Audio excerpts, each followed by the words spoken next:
Today is November 18th, and test 4 is going to be next Tuesday. Okay, I believe that is the 24th. That is the last day officially of this semester. And the study guide is on Blackboard. So the study guide is basically what I'll go over this class period. Study guide on Canvas, not Blackboard. I'm sorry. And it's going to cover Chapter 7, Chapter 8, and then I merged Chapters 9 and 10 together. Quiz 4 is going to be due next Tuesday, I'm sorry. So my system is that on the day of the test, the quiz is due. So Quiz 4 is going to be due next Tuesday as well, so make sure you upload that onto Canvas. And make sure you turn in your lab reports so I can put in some points. Okay, if you see any blanks on your grade book, okay, next week I'll put zeros by them. Okay, once I put zeros by them, the grade that you will see on Canvas will go down because I did not put zeros. So whatever is there that you see an empty slot, especially those that are listening on this recording, make sure you upload something in. Because once I put the 0, like I said before, your grade's going to go down. All right, so turn in your lab reports and then turn in your lab notebook. You can turn it in this Friday. And this Friday is the 21st. Okay, those of you that done, those of you that did the lab with me can turn in your lab reports, drop it off my little cubby by my door, and I'll give you 100 points for that, okay, as long as it looks right, okay, as you do all the things that we asked you to do for the lab report. So I think that's on the agenda here. I do want to mention special emphasis that you consult your Canvas gradebook, the grades, make sure there's no empty slots, okay, and whatever you uploaded is uploaded. So let's go over some themes for the test next Tuesday. If you remember Chapter 7 was all about this concept of electromagnetic radiation.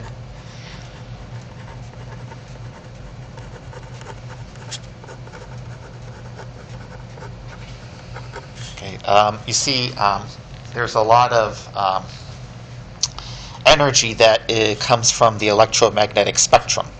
Okay. You can have high energy. Okay, that would be kind of like your X-rays or your gamma rays. You can have low energy. That is, AM, FM radio,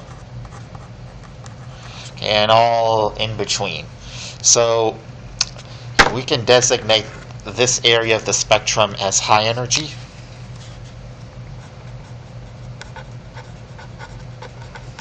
Okay, we can designate this area here as low energy.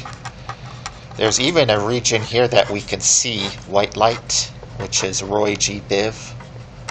So we call that the visible region of the electromagnetic spectrum.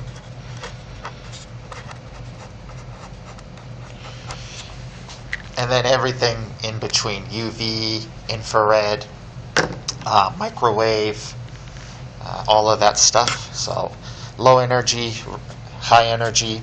The high energy end of the electromagnetic spectrum actually has what we're going to call a high frequency. Okay, I'm going to call that V. And then a low wavelength, I'm going to call that lambda. And on the flip side, conversely, the low energy end of the electromagnetic spectrum has low frequency. I'm going to call that V, how fast the wave travels. They'll have a high wavelength, or a very large wavelength. Energy, okay, was a big theme of this chapter, energy. So the energy in any part, X-ray, red light, microwave, UV, energy comes in the form of quanta packets.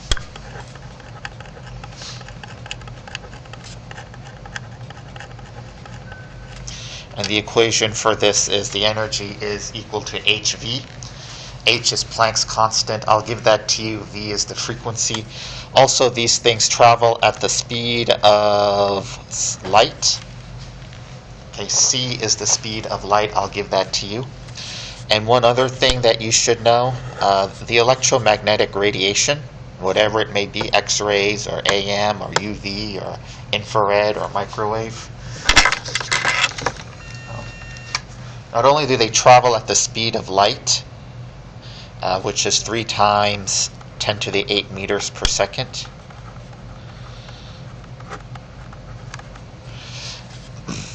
but there's 2 components of this. All right, there is a magnetic field component. I'm going to call that B. Okay, that stands for the magnetic field. And in black, going perpendicular.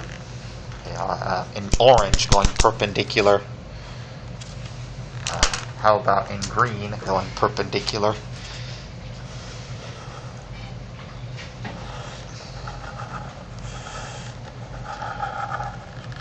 Okay, so going perpendicular, we have an electric field wave. So they're traveling perpendicular to one another.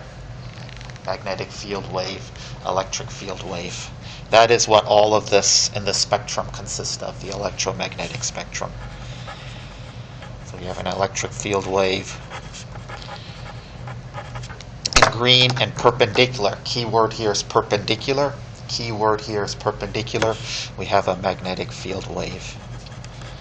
Both of these waves are traveling perpendicular to one another. Okay, that is what you see in the electromagnetic spectrum. Okay.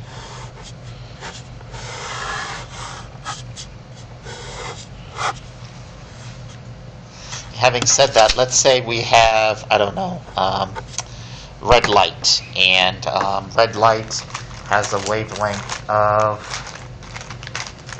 let's say, 700 nanometers.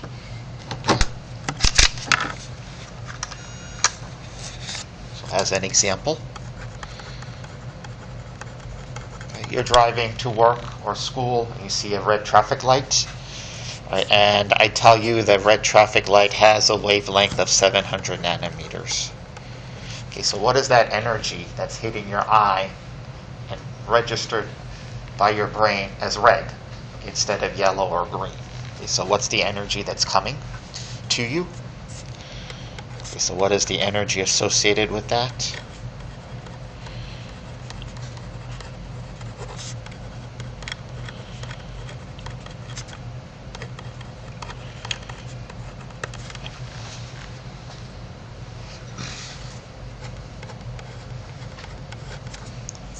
So to solve this question, we can use these 2 equations. The energy is E. H is Planck's constant, like I said before. I'll give that to you. V is frequency. Lambda is wavelength. So we've got the wavelength. It's usually measured in units of nanometers. It's a distance. So what we can do here, as an example, let's convert that to meters. Okay, so nanometers, 700 nanometers. The conversion is that 1 nanometer. Okay, nano is small. So 1 nanometer is 1 times 10 to the minus 9 meters. Alright, so nanometers cancel. So this is 7 times 10 to the minus 7 meters. Okay, so that's my wavelength. Instead of in nanometers, we'll put it in meters.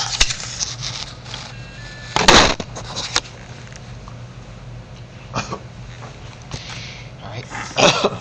We'll use the equation lambda V is equal to C. Right, these things travel at the speed of light. Frequency V is equal to C, speed of light, over lambda, wavelength.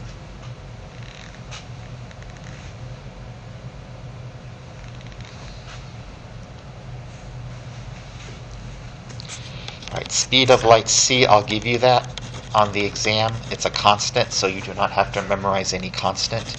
That's 3 times 10 to the 8 meters per second.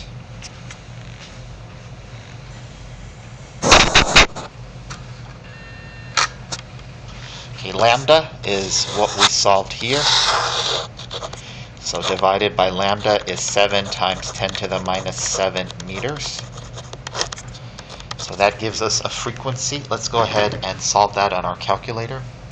So 3 times 10 to the 8, 3 exponent 8, okay, divided by 7 times 10 to the minus 7, divided by parentheses 7 exponent minus 7.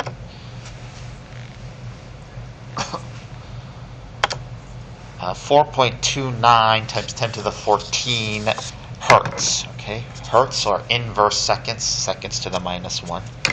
So 4.3 times 10 to the, or let's do 4.29 times 10 to the 14 seconds to the minus 1, or 4.29 times 10 to the 14 hertz. So we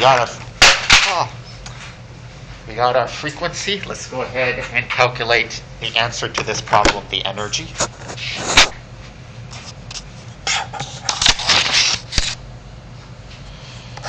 Okay, let's put that in here.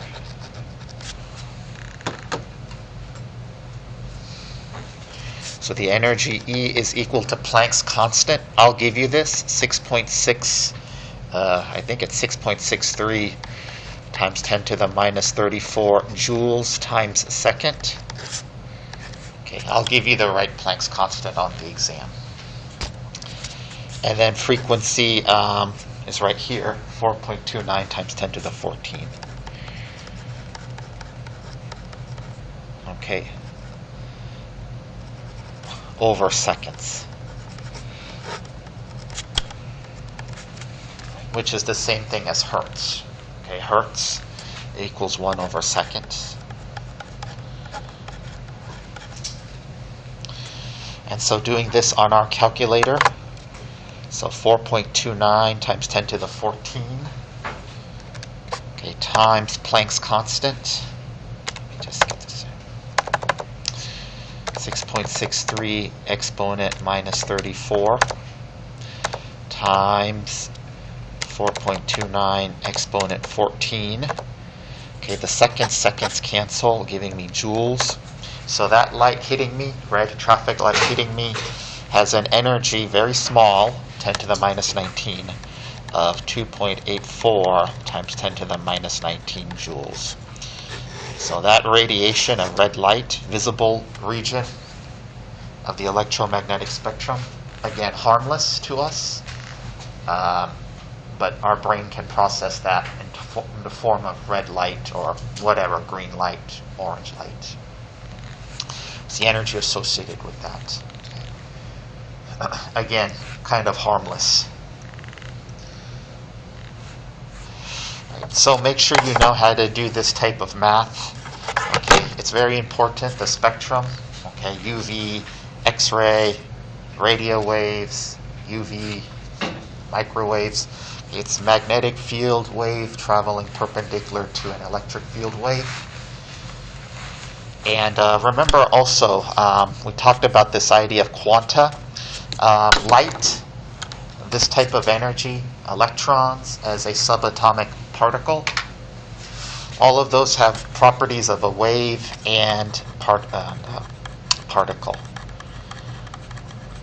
So we call that wave-particle duality. So, is it a wave? Yes. Okay. Is it a particle? Yes. Okay. Does it have behavior of both? Yes. All right.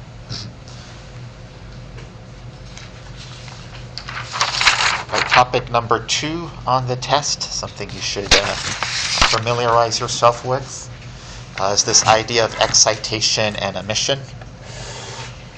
So if we can have energy on the y-axis. So, you know, the atom has all these different energy levels, right? Has all these different energy levels.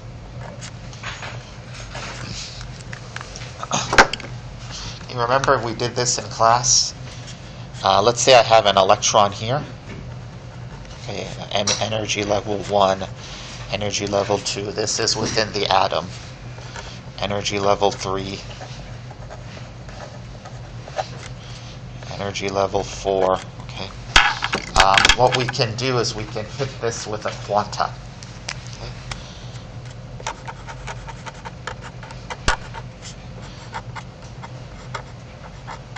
We can hit this with a quanta of energy, very specific packet of energy. And what happens if it's just the right quanta? Okay, you can get excitation. So I'll have this electron get excited from energy level 1 to energy level 3. Okay, so we're going to call that excitation. You just need just the right amount of energy. Just the right amount of energy. What happens after things get excited? They relax. Okay, they relax. So let's have this electron go back down to the ground state and relax.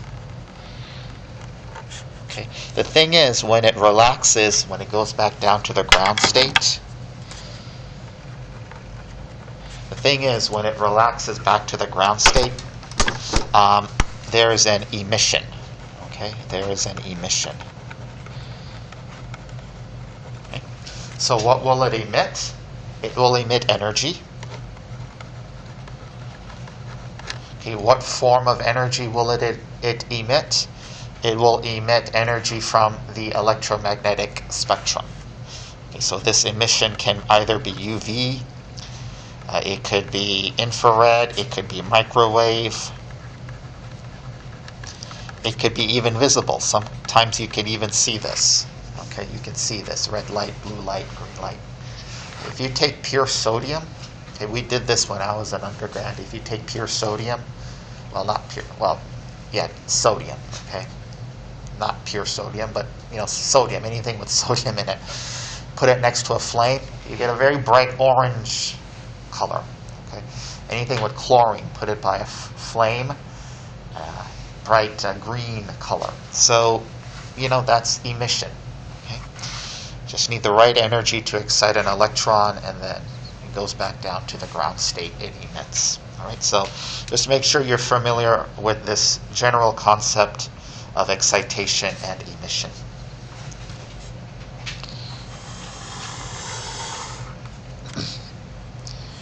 Another theme here in Chapter 7 was electron configuration.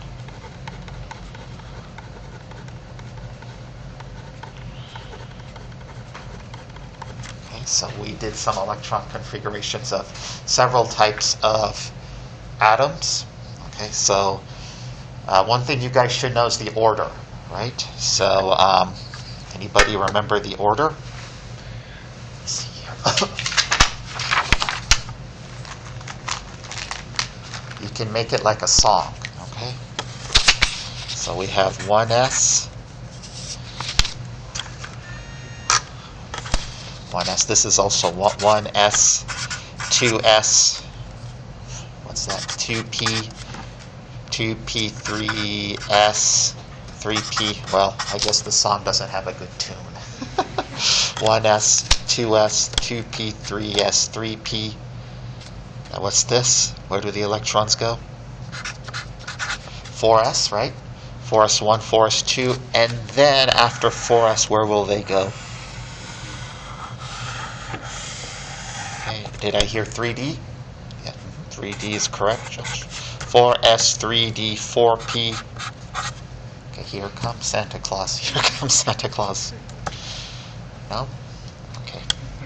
Nobody's in the mood. All right, 1s, 2s, 2p, 3s, 3p, 4s, 3d. After the 3d electrons, where will they go? 4p, 4p1, 4p2, 4p3, 4p4, 4p5, 4p6. Then 4p, where will they go?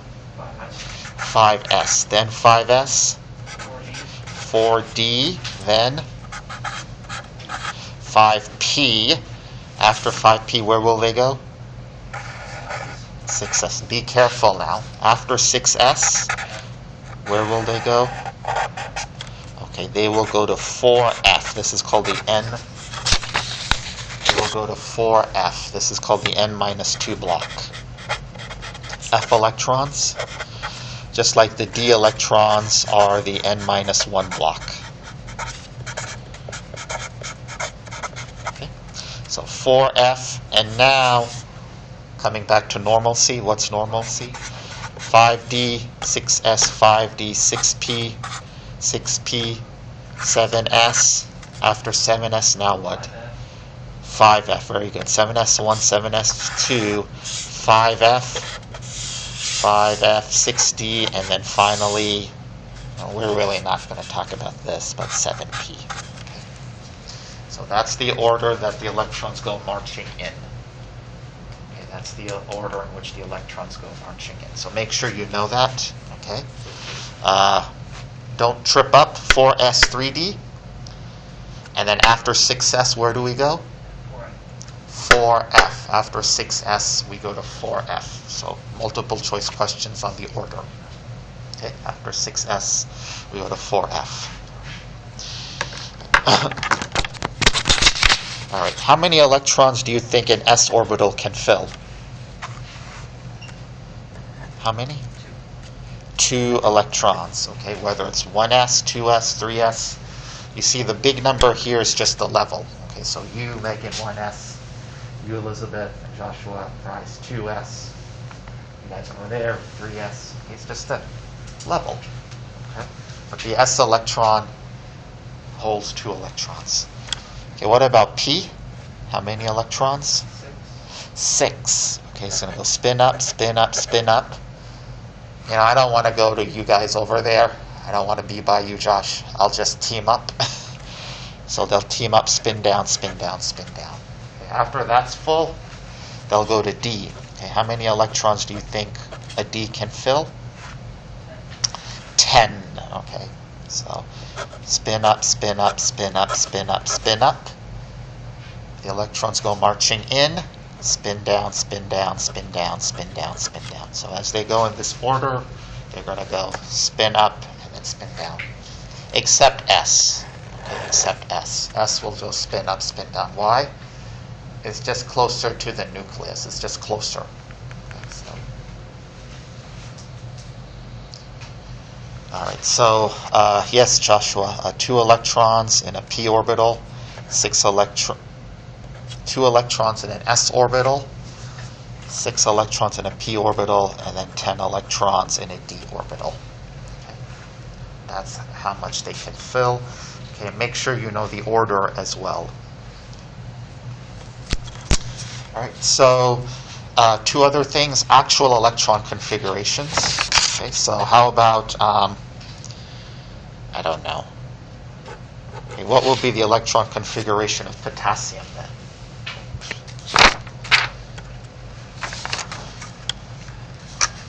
Well, how many electrons? Come on. How many electrons? The AR, the 4s1. Correct. AR4S1. Let's see that. 19 electrons. Okay, we will fill up 18. The electrons go marching in. Hurrah, hurrah, hurrah. They go marching in. So 18 electrons are gone. Okay, and then that 1 electron from 19 will be 4s1. So what Bryce said was the condensed electron configuration, which is argon 4s1. What about K plus? Okay, you remember these guys like to be +1, right? Why would they like to be +1? They become isoelectric or noble gas configuration. Yeah. So the nearest noble gas of potassium is argon.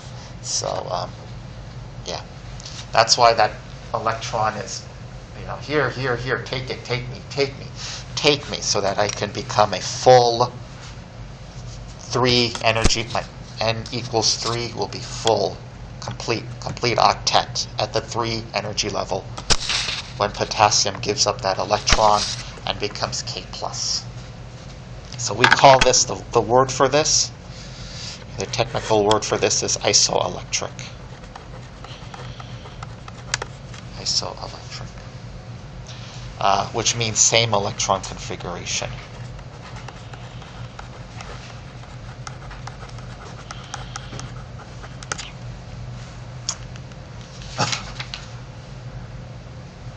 How about sulfur?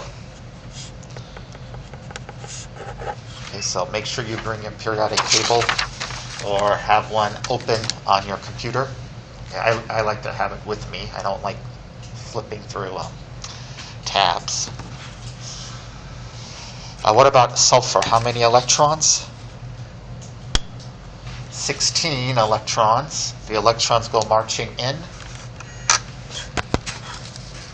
16 electrons. The electrons go marching in. Okay, we already got 10 electrons from neon.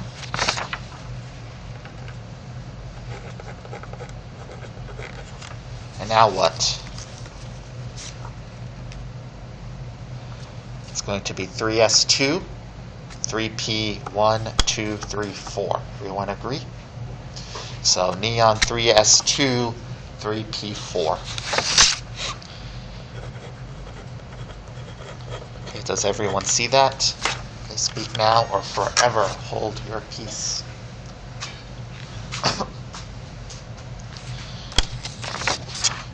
Okay, if S were to be an ion, what type of ion would it be?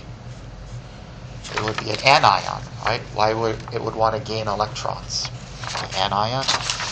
So S minus 2. Okay, why did I say minus 2? Because minus 2, it could easily gain 2 electrons and become like argon. Okay? So S minus 2 is nothing more than neon 3s2, 3p6, which is nothing more than argon, okay? 18 electrons. Okay, 18 electrons. So here we have another isoelectric series, right? K plus, argon, and S minus 2, okay? All isoelectric.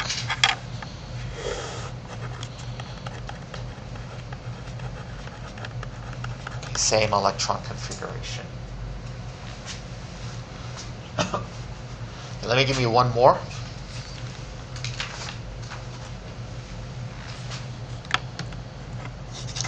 How about chromium? Okay, be careful with this one, chromium. What will chromium do? Get your periodic tables out. Chromium has 24 electrons. So how will we do that?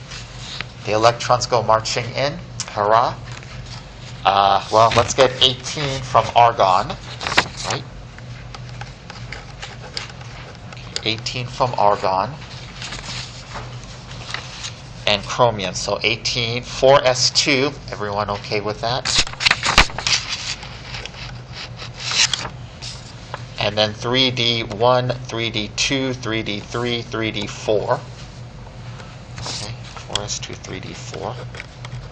Is everyone okay with that for the electron configuration of chromium? Okay, this is one of the exceptions, right?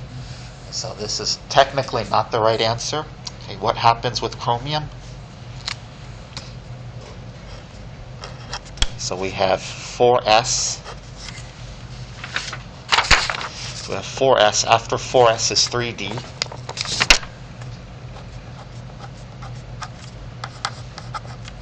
4s2, 3d4.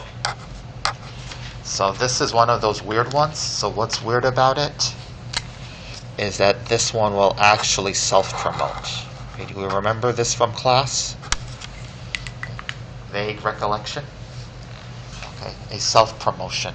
So the actual correct electron configuration for chromium is argon 4s1, 3d5.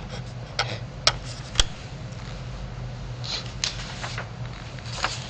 What's the actual electron configuration for molybdenum? Okay, molybdenum, right below chromium. It's going to be krypton 5s1, 4d5.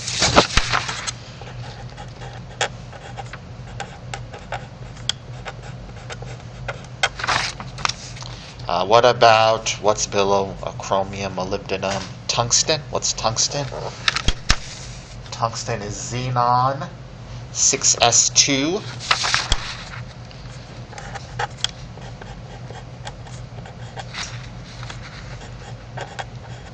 6s1, I'm sorry.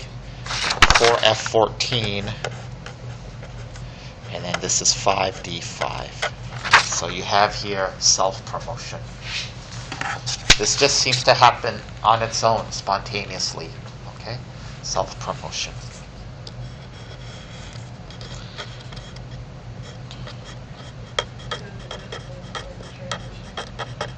So this is the one where you have a little bit, the electrons go marching in, but here they, you see, when this thing moves here, you get something a little bit more stable.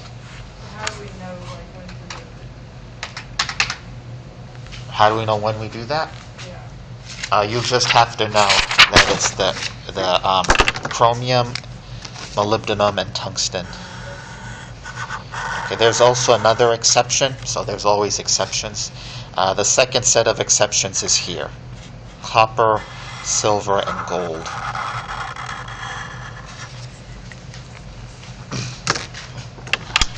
So here's a promotion to a half-filled 3D, 4D, or 5D. Let's look at copper for a second. Okay, copper, 29 electrons.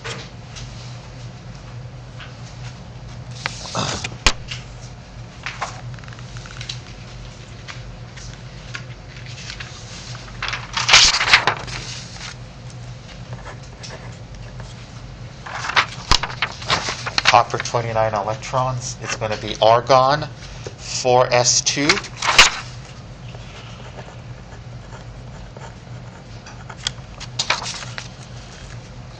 3d1, 3d2, 3d3, 3d4, 3d5, 3d6, 3d7, 3d8, 3d9.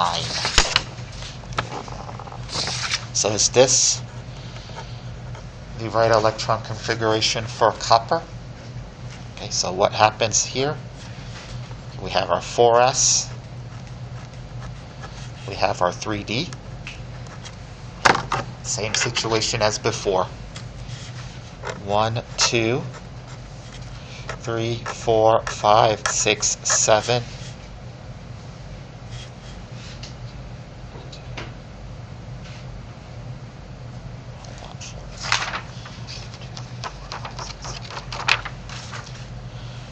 So 4s2, 3d9, 1, 2, 3, 4, 5, 6, 7, 8, 9.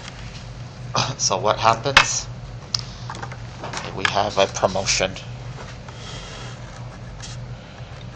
So the correct electron configuration for copper is actually argon 4s1 3d10.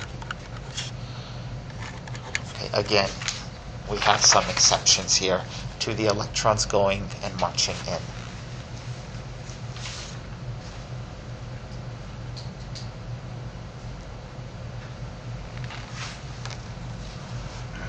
Along the same vein, silver. Again, this just seems to happen. It just seems to happen by itself. By this promoting or going to here, filling up the 3D, you get something more stable. Okay, so along the same vein, silver is going to be krypton 5s1 4d10.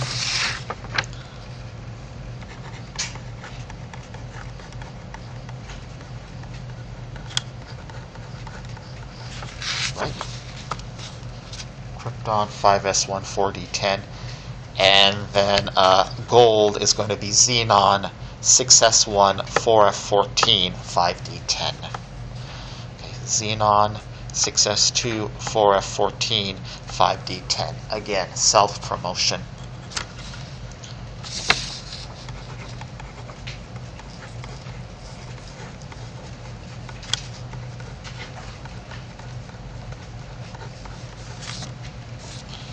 So everything is fine until you hit these guys here. So I'll just put them with a star. And this guy here. Okay, here we have the electron promoting itself.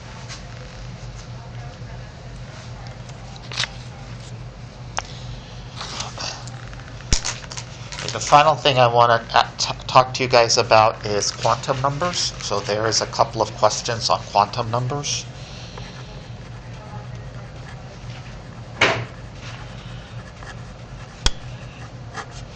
Okay, this is sort of the address of the electron, okay, where the electron is located. So I can pick, let's just pick this one here. Okay, this one that's in a circle. Okay, can you give me the address of that electron? Okay, 4 quantum numbers, the address of this electron. N, L, M sub L, M sub S. So what is the address, the 4 quantum numbers that will define the location of this electron? Okay, so N is going to be 4. What is L for an S orbital? Okay, you need to remember that key, it's 0. Okay, where is it in the S orbital? Okay, that's also 0. Is the spin up or spin down? Spin down. So that's the location of this electron.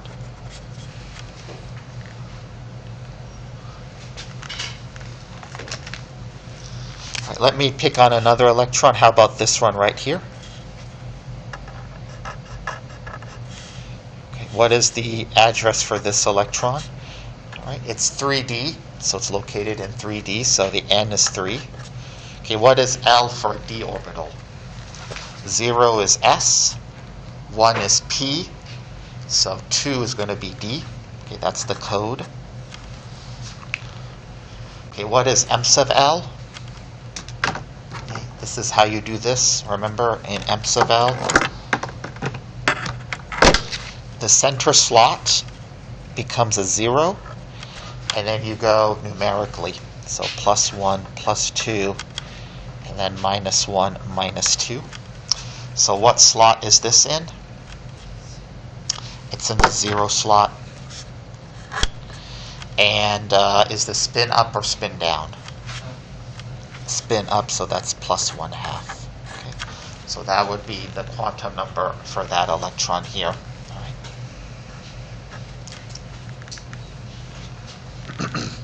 Okay, let's do a p orbital. Okay, I'll pick 2p.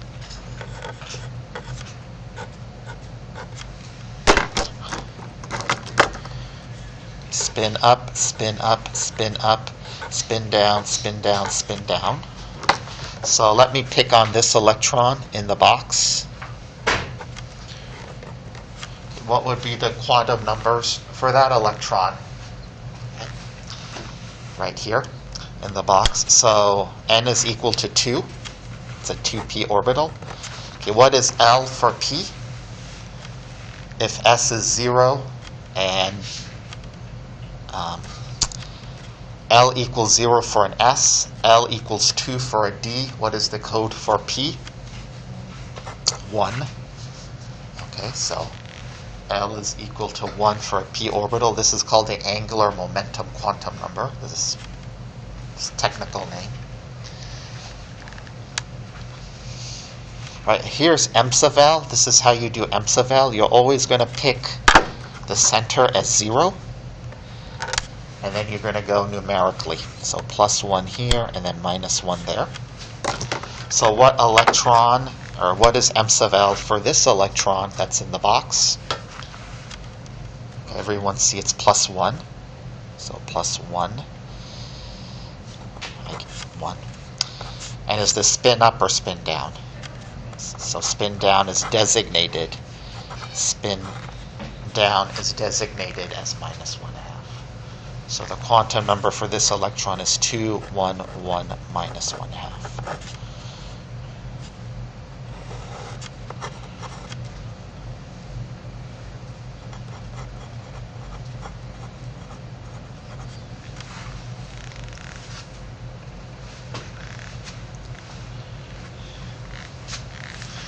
Right, finally, the last 10 minutes or so,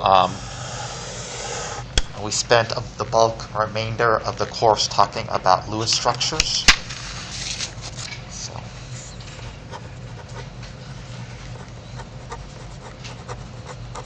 So you want to bring 10.1, 10.2 with you, definitely. All right, so have this by your computer. All right, have this by your computer when you take the exam. We're looking at different shapes of these molecules. All right, so NH3, HCN. Don't think we'll have time to draw all of these. ICL3, SF6, okay, SO2. We did SO2 in class Monday. XEF4, we did this in class a week ago, last week. So what are we talking about here? Okay, we're talking about the geometry.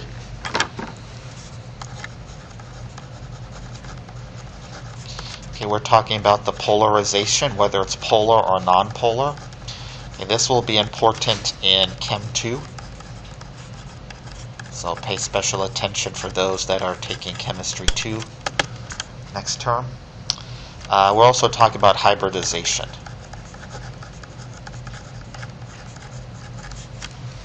So is it SP? Is it SP2? Is it SP3?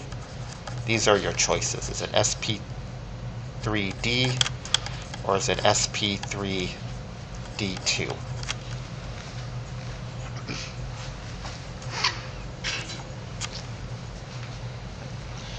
So I did do a sample of these on your study guide. So just to give you a general idea. Okay, water, right? 2 bonds, 2 lone pairs. This is on Canvas. Okay, these are the types of molecules, structures you should know. Right? And be comfortable. Okay, be comfortable doing this. It should be like something you should do with ease and not with and smoothly, not without any trouble. So NH3 was on the list. So nitrogen happy at 5. Hydrogen happy at 1, but we got 3 of those. 5 plus 3 is 8. So this is how we'll do NH3. Look here. 1, 2, 3. 3 bonds, 1 lone pair. 3 bonds, 1 lone pair. Look at table 10.2 or 10.1. 10.2 for this one. You'll see it's trigonal pyramidal is the geometry. And this is a polar molecule. Why? The electrons are pulling. Water, the most important molecule in all of chemistry, biochemistry. Okay, hydrogen happy at 1, but we have 2 of those. Oxygen happy at 6, so we got to get 8 valence electrons. The best way to do that, oxygen would be at the center. 2 bonds, 2 lone pairs. 2 bonds, 2 lone pairs. Okay. Table 10.2 will tell us that this is bent. Water is not linear. Okay, water is not linear. It will never be. The 2 lone pairs bend the molecule. And this is a polar molecule, right? The oxygen is pulling this way. The oxygen is pulling that way. Right? So for those of you that have access, well, all of you have access to Canvas, do take a look at this and do your practice. Extra credit, Lewis structures also. You'll get the hang of it. Okay, XEF4 is another one on the list. Okay, xenon is happy at 8. Okay, noble gases happy at 8. Fluorine and the halogens all happy at 7. But we've got 4 of those. So 8 plus 28 is 36. And this is how we fit 36 electrons. This is a nonpolar molecule. Okay, 4 bonds. 1, 2, 3, 4. 2 lone pairs, lone pair 1, lone pair 2, and looking that up in our tables, this is square planar. SP3D2 hybridization. How will we get to 6? Take 1 S, take 3 from P, and then 2 from D. SP3D2.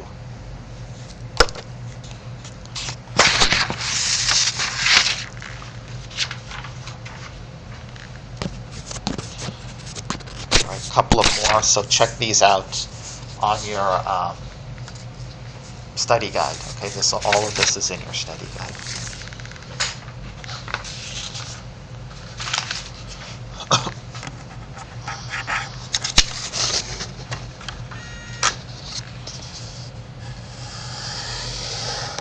All right, a couple of other things I want to tell you is the final part of today's lecture is on periodic trends. So a couple of trends I want you guys to recognize.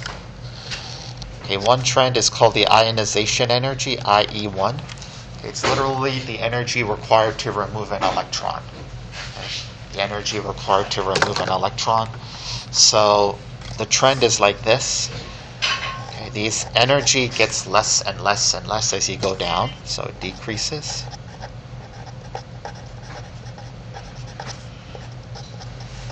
Okay, as you go down a group. And IE1 increases across a period. Okay. Decreases down a group, increases across a period.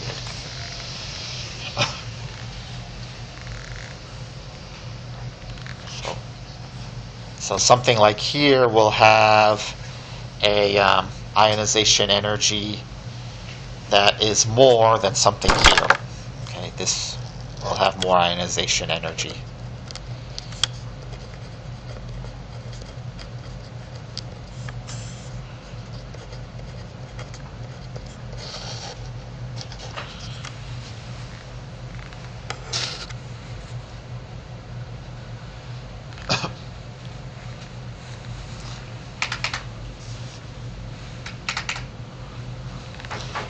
Another trend I want you guys to recognize is the atomic size.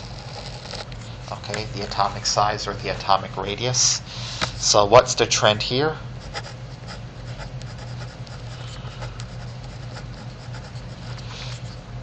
Okay, the atomic radius will increase this away.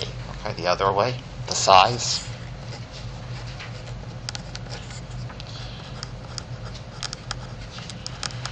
And it increases going down. Okay.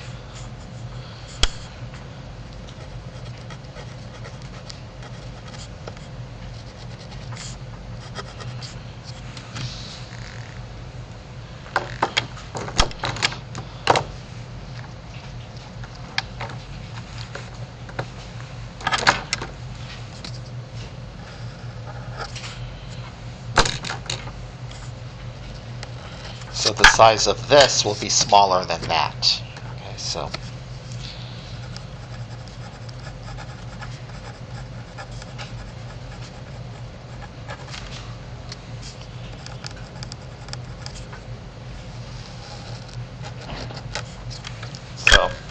trends in the periodic table: ionization energy and size. Okay, size. Okay, what is our definition of ionization energy? Just in case I forgot to tell you, energy required to remove an electron.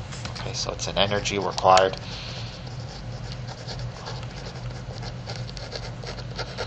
to remove an electron.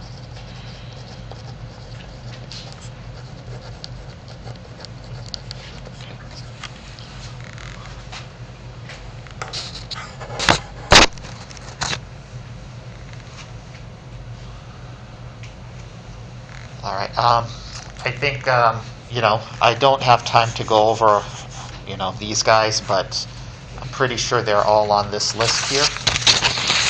And yeah, if you have any questions, you can see me. I don't think, unless you want to, I'll let you guys decide if you want to have class on Friday. But I don't have anything formally planned in terms of lecture. If you want to come with questions or comments, feel free. But in terms of a real lecture, I'm not going to have a real lecture. So you can just email me with your comments or questions. Right, so this will be our test. It's 25 multiple choice questions. Okay, do your extra credit if you want the extra credit. Upload your quiz, and I think for some of you this may be the last time we meet. So thank you for learning this class amidst all of this chaos of the outside world, and best of luck. So if I don't see you on Friday, if I don't see you on Monday, oh, by the way, Monday I won't have class. Okay, so no class Monday. Just Tuesday, do your exam. I think that's it.